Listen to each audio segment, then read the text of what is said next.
From the Library of Congress in Washington, D.C.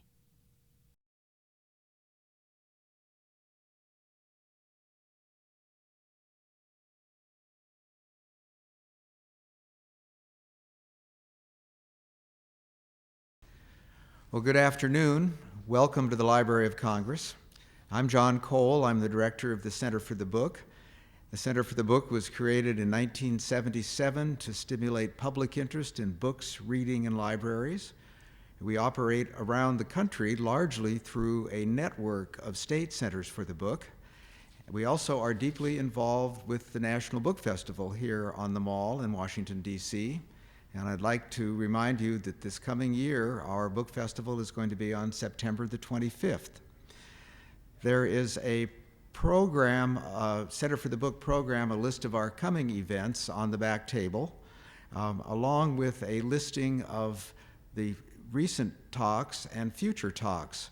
One of the new features of this Books and Beyond series, which we thank you for attending this noon, is a Facebook connection, and we have a way for fans to correspond or to talk to directly speakers of the past and speakers of the future.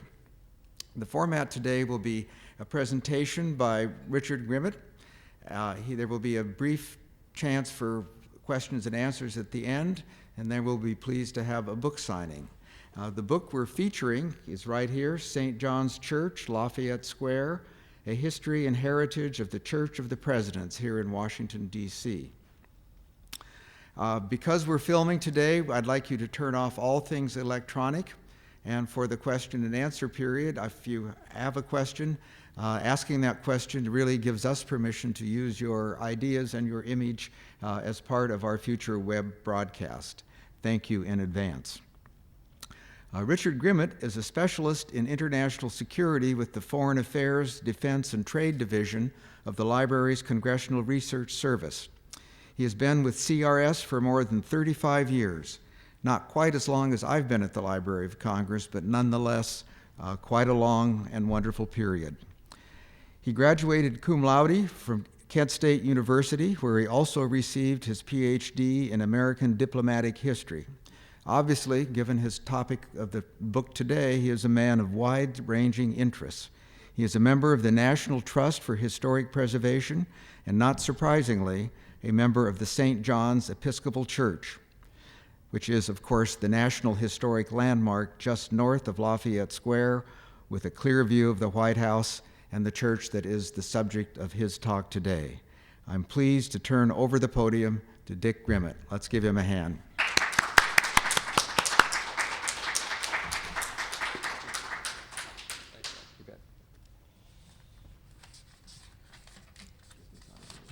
Oops, I need my top sheet. Okay. Thanks, John, for that introduction. I'd like to take a moment before I start the presentation just to thank a number of the people and institutions within the Library of Congress for all the assistance in putting this book together, particularly Jeff Flannery of the Manuscript Division, whose assistance there helped turn up many documents which were of great value in the book. And also the Prints and Photographs Division, the Rare Book Division, and the Manuscripts and Reading Room of the Library of Congress. All these people were of great help to me, and I should point out that when you work for an institution like this, it's always nice to know you can count on professionals like those who helped me so much when I was doing the research. The book, which is the subject of my presentation, is a biography. It's a biography not merely of a church building and those who founded and supported it, but also of a church building and many notable Americans who entered its sanctuary from the day it was opened. You might ask, why is this church that much different from any other church in Washington, D.C.? Well, apart from the White House, St. John's Church, Lafayette Square is the oldest building still in use in the Lafayette Square area and one of the oldest in Washington. Its cornerstone was laid in September 1815. It was constructed under the supervision of noted architect Benjamin Henry Latrobe, and it first opened for services on October 27, 1816. From its inception, St. John's Church has had among its members and occasional attendees some of the most distinguished and notable civilian and military leaders of the United States and of Washington, D.C. Just before its consecration in 1816, St. John's set aside a pew for the use of the President of the United States on those occasions when he chose to attend services. Every person since James Madison who has held the office of President of the United States has attended at least one service at St. John's Church. No other church in America can make that claim. And through the nearly 2 centuries since its founding, it has been a place where important marriages, funerals, and special services have been held. St. John's location, so close to the White House on Lafayette Square, has ensured that it and its attendees would be an integral part of the story of our nation and its capital city. As Senator Henry Cabot Lodge noted at the celebration of St. John's centennial anniversary, quote, "To describe all that has happened within sight of this spot, all that this church has seen looking across the square, would be to tell in large part the history of the United States. Since it's not possible to recount here all of that history, I will provide some highlights and then a slideshow that will give you a sense of what a unique church St. John's is, and some vignettes of people who attended it. St. John's is well known as the Church of the Presidents, but what is less well known is how many notable Americans, other than presidents, were also members. Here's a representative list, which will be familiar to most. Henry Clay, Speaker of the House, Secretary of State, Senator. John C. Calhoun, Member of Congress, Secretary of War, Vice President, Secretary of State, Senator. Lieutenant General Winfield Scott, military hero of the war with Mexico, Commanding General of the United States Army, and a presidential candidate. William W. Corcoran, banker, philanthropist, founder of the Corcoran Gallery of Art. Dolly Madison, First Lady, who was later baptized and confirmed in St. John's, and whose funeral service was held there. Montgomery Blair, Mayor of St. Louis, counsel for Dred Scott before the United States Supreme Court, Postmaster General in Abraham Lincoln's cabinet, owner of the Blair House. Salmon P. Chase, Governor of Ohio, Senator, Secretary of the Treasury in Abraham Lincoln's cabinet, Chief Justice of the United States. William Seward, Governor of New York, Senator, Secretary of State in Abraham Lincoln's cabinet, who negotiated the purchase of Alaska. Gideon Welles, Secretary of the Navy in Abraham Lincoln's cabinet. General Joseph Johnston, leading Confederate general, member of Congress, a member of St. John's before and after the Civil War. Admiral John Warden, captain of the United States ironclad ship Monitor that defeated the Confederate ironclad the Merrimack in 1862, revolutionizing naval warfare. Admiral George Dewey, hero of the Spanish-American War, first Admiral of the Navy, first Chief of Naval Operations. General Nelson Miles, Medal of Honor winner, noted military leader in the Civil War and after, the only person to rise to be Commanding General of the United States Army without graduating from the U.S. Military Academy at West Point. George B. McClellan, Jr., son of the Civil War general, member of Congress and mayor of New York City. Owen J. Roberts, the prosecuting attorney for the Teapot Dome scandals of President Warren Harding's administration, Associate Justice of the Supreme Court. The moderate swing vote on the court during the presidency of Franklin D. Roosevelt, who also chaired the commission that investigated the military disaster at Pearl Harbor. And Robert Mueller, current director of the Federal Bureau of Investigation. To this list could be added nearly all of the members of every president's cabinet from the early national period to the president, who, while not necessarily members of St. John's, attended weddings and funerals or special services held at the church. St. John's also played a central role in establishing the practice of presidents-elect of the United States attending a pre-inauguration worship service the morning before they took the oath of office as president. This practice began at St. John's with the first inauguration of Franklin Delano Roosevelt in 1933 and has continued at some place of worship since that practice began with FDR. So should you take the opportunity to visit St. John's Church at some point, you can examine its architectural beauty and view its stained glass windows. See the President's pew, number 54, and the side pew in the far back corner of the church that President Lincoln used for private meditation during the difficult days of the Civil War, pew number 89. Wherever you walk in this church, noting its elegant simplicity of design, you will be in the presence of history and tracing the footsteps of those who made it. This National Historic Landmark is open for visits Monday through Friday from 9 a.m. until 3 p.m., with a noon church service during the work week, and of course regular church services on Sunday. A guided tour is given after the 11 o'clock service on Sundays. But pictures are worth hundreds of words, so let's examine elements of the history of this church and some notable members from its origins to the present. Now, this is an orientation map. What you see here is the location of the church in relationship to Lafayette Square, the White House at the bottom, and the Executive Office Building and the Treasury Department. The Decatur House and the Blair House are to the west of the square off Jackson Place. And you can see this whole section of Washington history is something that began with the building of the White House and the executive office buildings around it. This is Benjamin Henry Latrobe. He is the architect of St. John's, as well as an architect of the Capitol. He superintended building St. John's for no fee. He wrote a dedication hymn for the church's consecration service, and he served as the first organist of the church. This is an 1816 watercolor sketch by Benjamin Latrobe showing St. John's Church and the White House in the distance, still not repaired from being burned by the British in August 1814. This is St. John's in July 1822, a sketch by the wife of the French minister to the United States.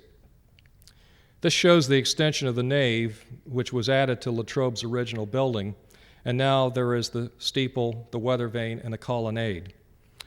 This is the frame of the church building that you see today.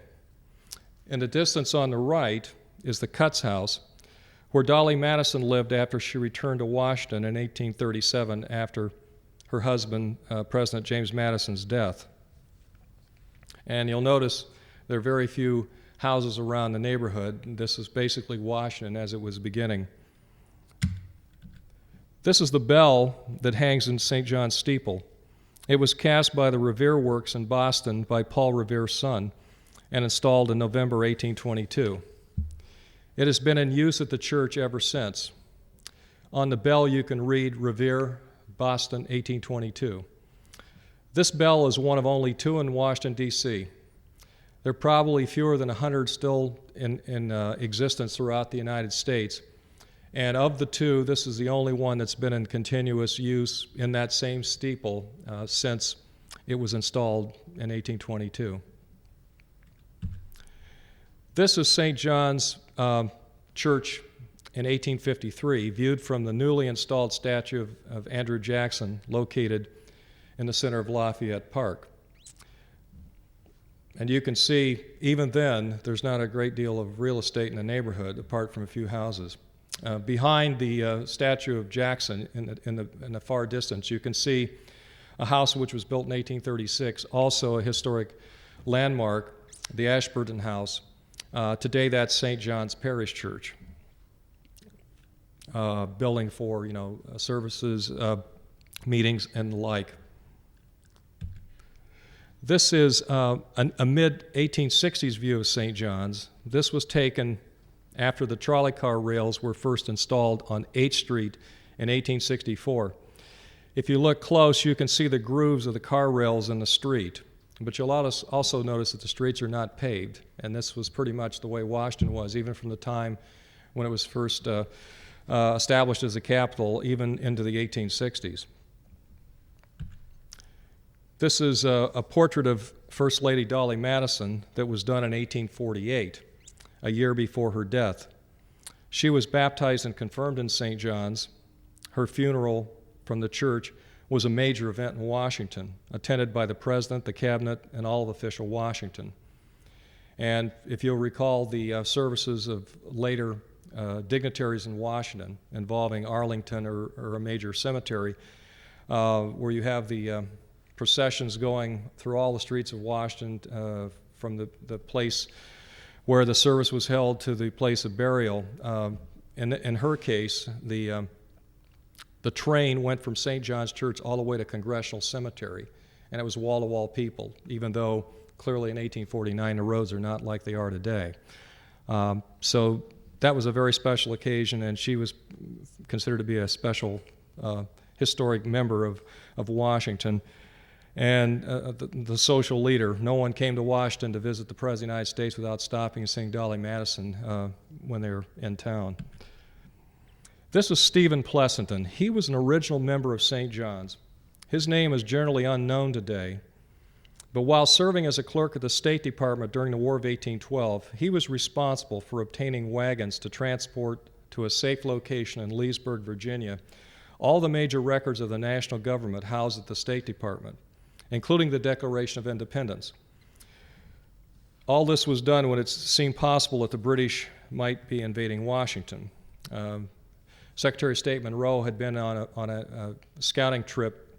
He discovered, in his view, that the British were very likely to invade Washington, so he sent a writer back to the State Department and said it'd be a good idea to secure all the major official documents, and Pleasanton took the lead in doing that. And while he was in the process of doing that, he ran into the Secretary of War because the buildings were very close. The State Department, the Navy Department, the War Department were all on the west side of the White House.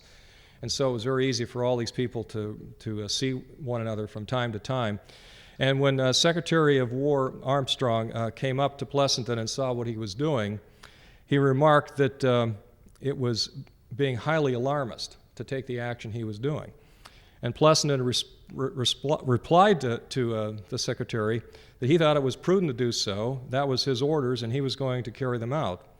And thanks to Pleasanton's diligence, you can see the Declaration of Independence today at the National Archives because it was saved from destruction through his actions. His entire career was spent as a senior clerk at the State and Treasury Departments. And when First Lady Dolly Madison died, he was one of her pallbearers at her funeral. And although he's not known today, he was still known then for his actions during the War of 1812. And thus he was chosen to be a pallbearer, given the common history that he shared with Dolly Madison during the British attack on Washington. She saved the portrait of George Washington from being burned in the White House, and Pleasanton saved the Declaration of Independence. This is Admiral Charles Wilkes, a very interesting personality, to say the least. He led the United States Navy exploring expedition of 1838-1842 that discovered a large section of the Antarctic continent while they were circumnavigating the globe. Wilkes Land, a large section of the Antarctic continent, has been named in his honor. He was the nephew of St. Elizabeth Seton. His mother died when he was very young, and his aunt took over his care for a period of time. But later on, after his experiences on the exploring expedition, which was very well covered at the time, when they came back into Boston at the end of the trip, he became the inspiration for Captain Ahab in Melville's Moby Dick. So he went from being the nephew of a saint to, or a saint to be, and Captain Ahab, which was not the end of his story. Many of the items he collected during his voyages are part of the current Smithsonian collection, a rather remarkable collection at that.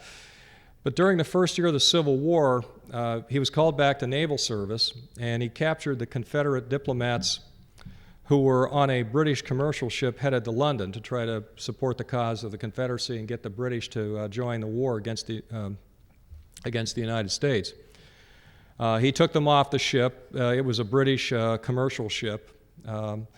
And his action, while hailed initially as a very heroic act, practically led to a war with Britain because of the violation of British neutral rights. Luckily, he had a parishioner at St. John's, William Seward, who was Lincoln's Secretary of State. And through his efforts, he settled peacefully the Trent seizure issue with the British that Wilkes had created. So I guess you could say there's nothing like having a fellow parishioner around to bail you out when you engage in a rash act. He certainly did in this case. Seward was a leading abolitionist and a major rival to Abraham Lincoln for the presidency in 1860. He previously served as governor of, and a senator from New York. He also negotiated the purchase of Alaska. This is Admiral Joseph Smith. He was a leading advocate for the building of the ironclad ships designed by John Erickson, the first of which was the Monitor, I mentioned earlier. His son was the captain of a ship destroyed by the Confederate ironclad Merrimac in 1862. And his son was killed during the first day of that engagement. But when the Monitor arrived on the scene the next day, it fought the Merrimac to a standstill and stopped any further attacks on the United States Navy. This battle ended the further use of the Confederate ironclad and allowed the United States Navy blockade of southern ports to continue successfully, a factor which was very much instrumental in the ultimate Union victory in the Civil War. Again, Joseph Smith, a name lost to history, but a man who played a very critical role during that difficult time. This is Surgeon General of the Army, Charles Crane. He was the senior medical assistant to the Surgeon General of the Army at the time of President Abraham Lincoln's assassination. He was one of the key medical doctors who attended to President Lincoln all through the night after he was shot. There is a famous contemporary sketch of those individuals surrounding Lincoln's deathbed in April 1865, and Charles Crane is in that sketch standing directly behind the president. He subsequently became Surgeon General in his own right after the Civil War.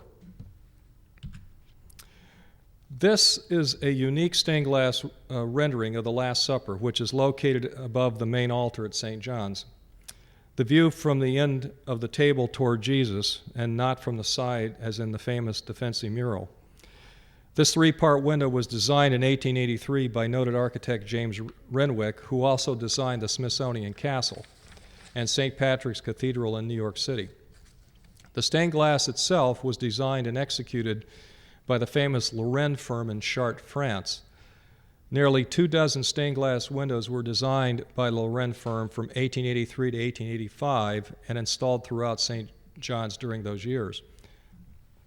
This is a close-up of the Last Supper window, and you can see the vibrant colors that the French firm did. Throughout the church, all of them have these kinds of designs, and it's truly beautiful when the light hits them on a sunny day. This is a close-up of the stained glass window honoring Montgomery Blair, who was a member of Lincoln's cabinet. And you can again see the vibrant colors. The blues were particularly associated with the Lorraine firm, and in this window, as in the others, they always show up in a way that just inspires one just as a visitor. This is Ellen Herndon Arthur, the wife of President Chester A. Arthur, and once a member of St. John's Choir. She died before Arthur became president. In 1883, he commissioned a stained glass window in her honor to be placed on the south side of St. John's so he could see it from his White House study at night. And it's one of the large windows on the ground floor facing the White House on H Street. This is Lieutenant General Nelson Miles. He was the last commanding general of the United States Army. He won the Medal of Honor during the Civil War, which you can see prominently displayed on his uniform here. He was noted for his key role in pacifying the western lands of the United States in the period after the Civil War. He was the only commanding general of the United States Army to reach that rank without having graduated from the military academy at West Point. And because he lived a long time, he had a funeral in May of 1925. And I've mentioned, Dolly Madison's funeral, and there were others that were held at St. John's.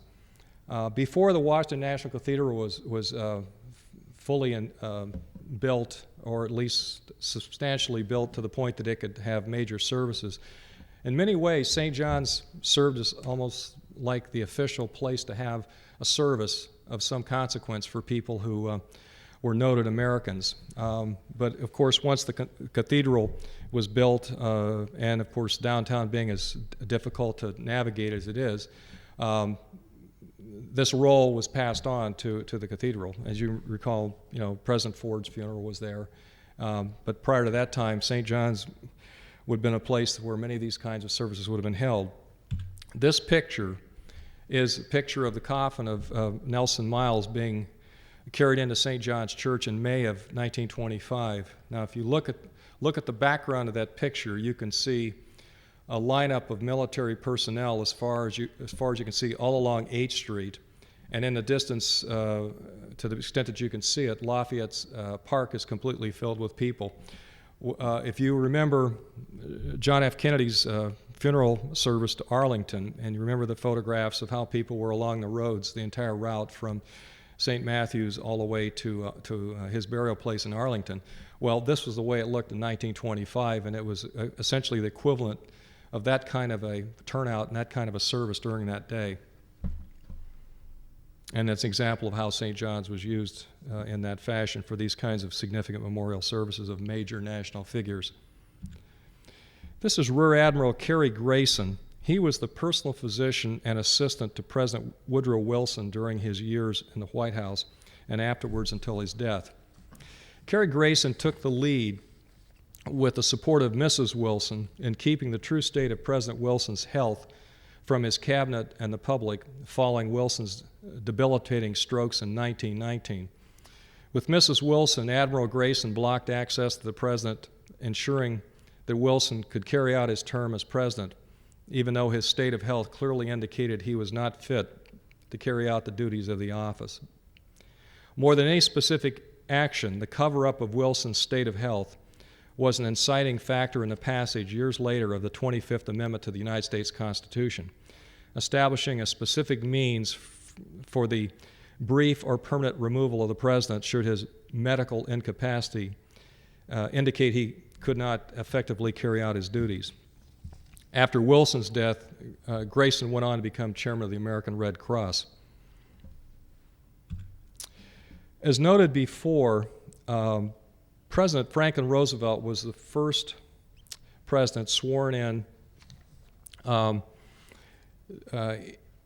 March of 1933 who requested that a private pre-inaugural worship service be held, and he asked that it be held in St. John's Church.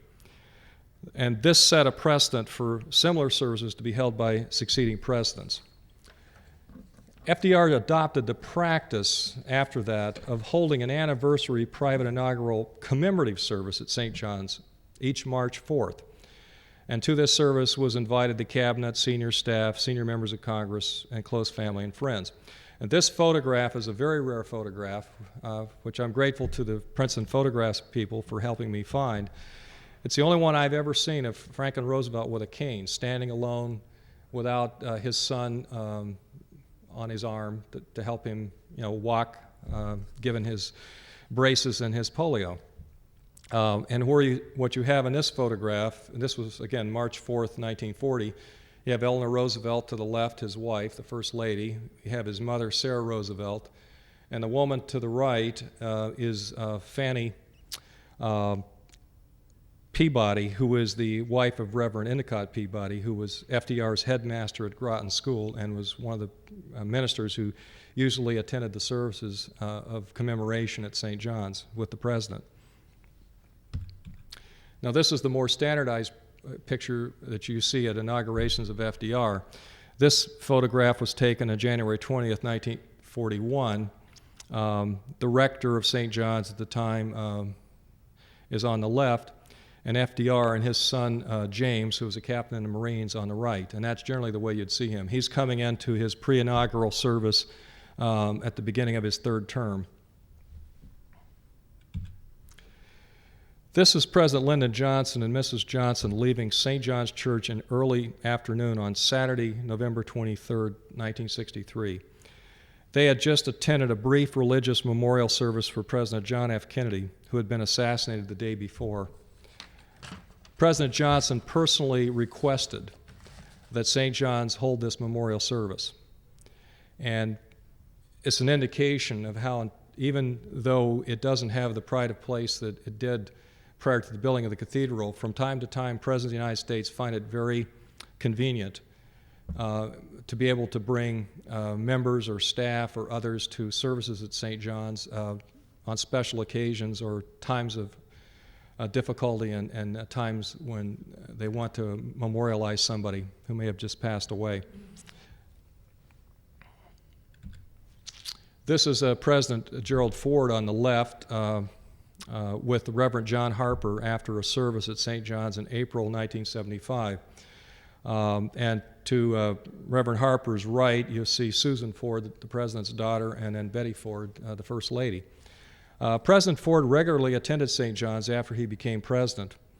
And following him was, this is President-elect George H.W. Bush with the Reverend Harper and Mrs. Barbara Bush.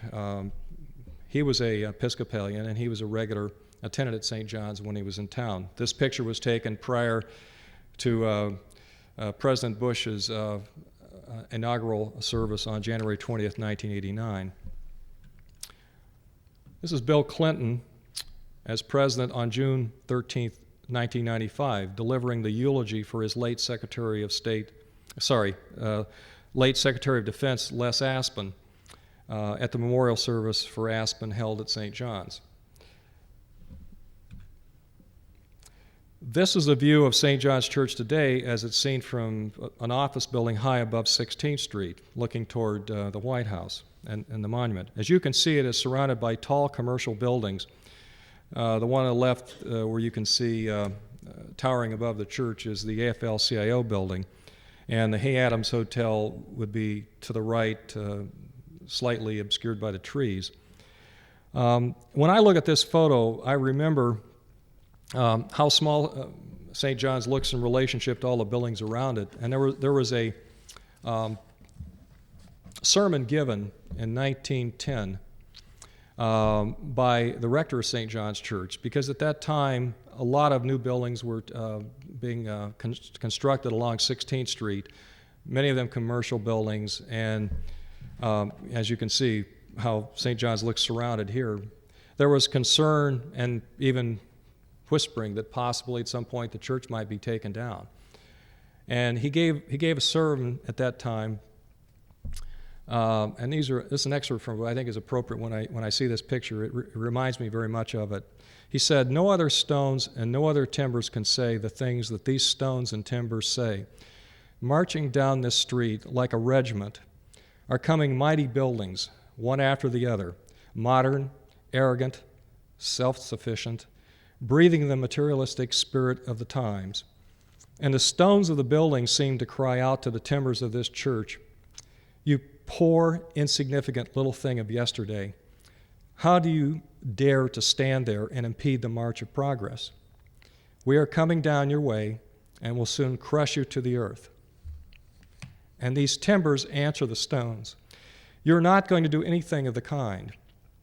We are to stand here as a memorial of the generations that has gone, as a witness to the generation that is living now, and an inspiration to generations upon generations that are coming on the earth.'"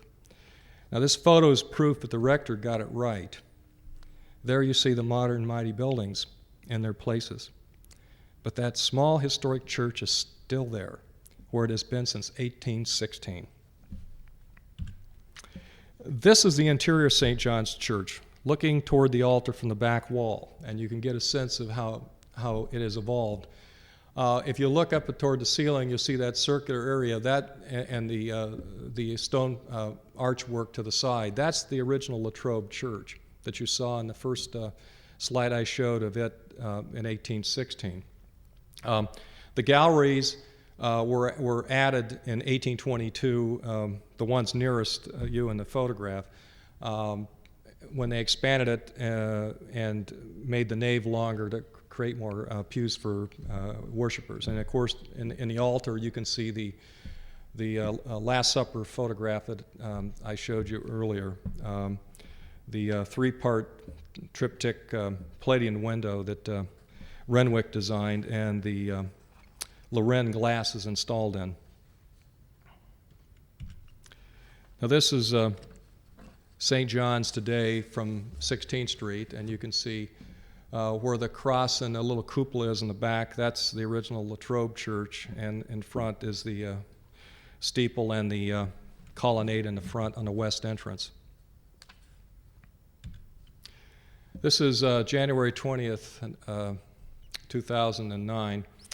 President-elect Barack Obama and Michelle Obama greeting the current rector of St. John's, Luis Leon, before he came to his pre-inaugural worship service. And this picture was taken inside the church, and there in pew 62 in the very front is President-elect Obama, Mrs. Joe Biden, and Vice President-elect Joe Biden. Usually when the president attends church services at St. John's, they'll sit in pew 54, which is about 8 rows back from where they're sitting here. But as a matter of protocol, when there's a special service such as this, the president will sit in pew 62, which is the very first pew, as you have them here. We don't take pictures in the Episcopal Church generally, but this was a special occasion, so someone took this from the gallery who was sitting to the left of me and my wife with a great camera. It actually turned out very well, given the fact that it wasn't able to use a tripod. That's the view from the top of the steeple. I refer to this as the Washington Monuments picture, because if you take a look at it, you've got the steeple and the weather vane of St. John's pointing toward the White House. You see Lafayette Square in the center. You see the White House, and in the distance, the Washington Monument. And if you really look to the left edge corner of the White House, you can see the Jefferson Memorial in the distance. That was a very nice day for a photograph, and it all turned out well. But that's St. John's today. This is the book cover, which is available. I've given you an overview of the history of the church and its place in Washington history, but there's much more in the book that I haven't begun to touch on. And for those who wish to obtain the book conveniently, it can be purchased online at www.churchofpresidents.org. If nothing else, I hope this presentation provides an incentive for you to pay St. John's a visit at some point the next time you're downtown near the White House. And I thank you for your attention, and if you have any questions, I'd be happy to take them.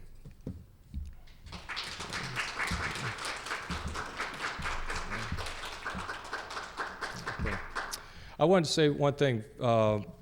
I've been asked a number of times when I've talked about the history of St. John's, how did I know that all these people attended the services or were members and that sort of thing? And I will tell you, at St. John's, they've got a fantastic archive, which I was able to use, which has vestry records, minutes of proceedings, parish lists, pew holder lists, and all of that. And after you get toward the middle of the 19th century and on, a lot of the contemporary newspapers, many of which are available in the periodical newspaper reading rooms, have got information about people attending services. They actually printed that stuff as a regular thing, and it makes it easy to cross-check and tabulate. So I verified all of this stuff before I ever put it in the book, but it was pretty easy to do. So I want to just pass that particular question along. Another question that came up a number of times was whether or not the bell in the tower was cast from a cannon captured from the British in the War of 1812. That one has been passed around for a long time. I even heard it when I first attended the church. It's just not true, but it's one of those myths that crop up around a place that is such an iconic building. You know, after a period of time, people start hearing things, passing it along by word of mouth. The next thing you know, it's gospel because somebody heard it a couple of times. But those are two I just would mention right off that I'd like to correct. Anything else? Yes? How did the church obtain the land that it was built on? And when did the church get painted yellow? As far as the purchase of the land, it was vacant land that was available at the time. As you saw that original picture of, let's see if I can get back to it. Yeah, there we go. You see how vacant the land was. It was a lot that was available. It was unimproved land, and the number of people who were members of the congregation in the city, the congregation to be, the ones who were trying to get the church established, they got together and they collected the money necessary to purchase it, and they went to the person who actually held title to it and bought it. They just decided this was a good location and purchased it. There was nothing special about it other than the fact that it was a good spot. It was high above on a rise. It was, in this picture here, you can't see it here. The church has the original of this. It's a watercolor. But on the back side of the White House is Tiber Creek. You actually had a river that ran the entire length of what's now, the mall, all the way down to the base of the Capitol, and then it took a branch to the north of Union Station. To get from Pennsylvania Avenue to the Capitol, you had to cross over that. And a lot of the people who were members of the founding congregation of St. John's were members of Christ Church over by the Navy Yard. So they had to come all the way from downtown through mud and all kinds of other difficulties to get up to the Capitol to go to church. So when they wanted to build a church at the other end of the city to make it easier for people living in that area, they just found the land, got the money, and bought it. So the other part of that was? When was the church painted yellow? Oh, yellow? When they did the recent renovations, some people tried as best they could. When they were doing scrapings of the interior of the dome and other places, they actually found colors that were similar to that. Excuse me. The church was always painted and had stucco. And obviously stucco and paint weathers over time, and it might turn a different shade, but that seems to have been a color scheme that's been traditional, at least as far as the exterior of the church is concerned, going back to the 19th century. But they've actually found some elements of that when they went into the original dome, found the original plaster inside the dome when they were doing the repainting, and were surprised to do that. But there's probably quite a bit of archaeological and architectural history and all the scrapings and such that they did when they were doing the redoing of the church building. Follow up on Vanessa, actually. I think Latrobe may have liked yellow stucco because if you've ever seen the Latrobe Waterworks on the Schuylkill in Philadelphia, the historic building that's been preserved, yellow stucco, same shade as St. John's. Mm-hmm, mm-hmm. The second point, I take it that it's brick underneath the stucco, is that? Yeah, that's right. You got frame wood, then you have the brick on that, and then you have the painted stucco. Yeah, that's right. And to the best of my knowledge, that's been that way since they were doing repairs. The stucco's, the first major overhaul that they had done was probably 1869, and then the second one was in 1919, and then most recently, when the church had a capital campaign to raise funds for the renovation and upgrading of all the systems inside the church itself, they redid the stucco again. But yeah, it's been there for a long time, and from the very beginning, it was Latrobe. And I think your point's well taken. Latrobe did like that kind of colors, that light yellow, which does set it off. There was a famous story, which I'll just bring up since you mentioned the yellow. When Roosevelt kept coming to St. John's for his what he called his anniversary services, of his original inauguration service at St. John's. When he was Assistant Secretary of the Navy during the Wilson administration, he attended Episcopal Church St. Thomas, which was up near DuPont Circle. And the rector of that church in the 1930s was very much keen on getting Roosevelt to come back to the place where he'd been a member of the vestry. the governing body of that church when he was Assistant Secretary of the Navy. And he really, really was irritated that he kept going to St. John's. And now, Roosevelt would go for a Christmas service or something like that with the family at St. Thomas, but he kept coming back and back to St. John's for all these other services. So in 1938, it's a wonderful note I found at the Roosevelt Library. Reverend Wilkinson of St. Thomas wrote this note to the White House staff to be passed on to the President, because he had been invited to come to the memorial service in 1938 at St. John's, the anniversary service, rather. And he said, if the President would bring the entire cabinet and himself and the family to St. Thomas's on Sunday of that week, he would be able to come to that dinky little yellow church on March the 4th. And that was just too good a little story to not pass on. And of course, Roosevelt didn't write a response to it, and Reverend Wilkerson showed up at St. John's on March the 4th. But the cabinet didn't go with Roosevelt on Sunday services at St. Thomas that same week. But this association with that yellow color goes back a long way, and it's something I suppose is fixed in people's minds because it's so obvious. When it stands out as you walk across the square and see it. Thank you very much.